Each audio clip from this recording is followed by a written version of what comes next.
Welcome to the GAINN Daily Brief. 5 stories today that actually move capital, policy and expectations. China's growth signal, the IMF's recalibration, Davos as a policy marketplace, Russia's fiscal pressure, and why Google just turned gas and carbon capture into an AI-era power strategy. Let's get into it.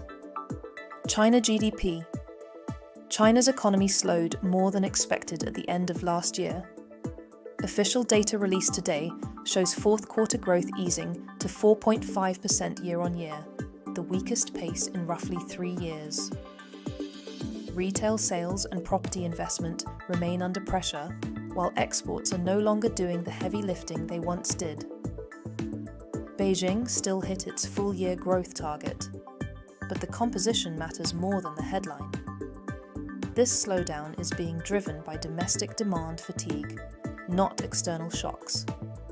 That tells markets 2 things at once. China is stabilizing, not accelerating, and stimulus will likely stay targeted, not dramatic. For commodities, this caps upside enthusiasm. For emerging markets, it keeps China in supportive but not rescuing mode. And for global growth assumptions, it reinforces that China is no longer the automatic growth engine it once was.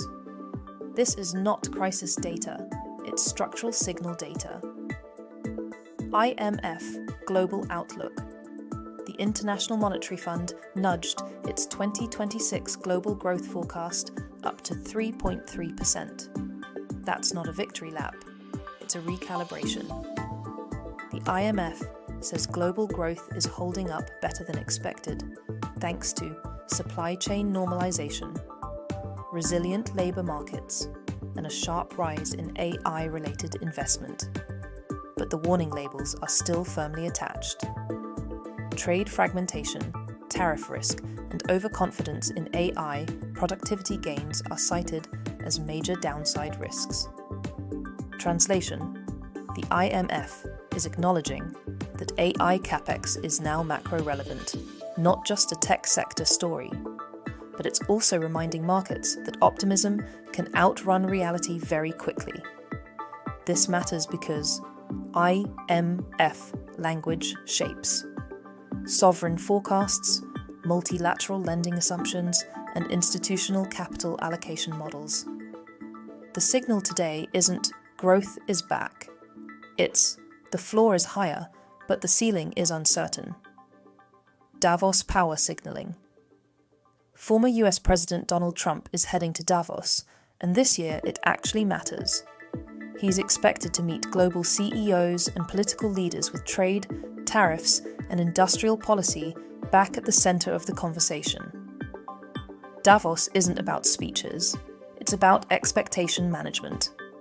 Executives use it to test policy scenarios. Governments use it to read capital flight risk. Markets use it to infer which ideas are becoming inevitable. The presence of Trump, combined with elevated trade uncertainty, is forcing boardrooms to think defensively. Supply chain diversification, delayed capex, and regulatory hedging. When CEOs hesitate, investment slows. That's why Davos sentiment still punches above its weight.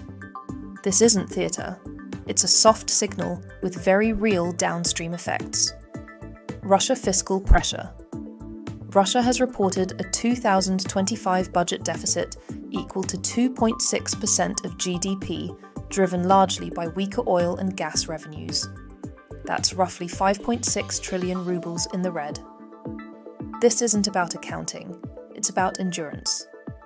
Lower energy revenues reduce fiscal flexibility, especially in a war economy framework where spending is politically and strategically constrained. The implication? Greater reliance on domestic borrowing, tighter monetary conditions, and increased sensitivity to oil price volatility. For markets, this shapes ruble management, capital controls expectations, and long-term sustainability assumptions. No battlefield update required. Fiscal math tells its own story. Google, power, and AI infrastructure. Google has agreed to purchase electricity from a natural gas power plant equipped with carbon capture, designed to supply energy-hungry data centers. This is one of the clearest signals yet that the AI boom is colliding with physical reality. Renewables alone aren't firm enough. Grids aren't ready. So big tech is locking in dispatchable power, even if it means gas with carbon capture. This matters for 3 reasons. Gas demand assumptions change. Carbon capture becomes commercially relevant.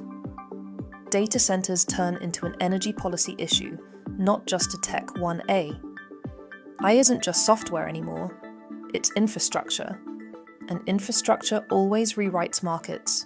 Those are today's signals that matter. Growth recalibrated, not revived. China stabilizing, not surging. Davos acting as a policy market. Russia under fiscal strain.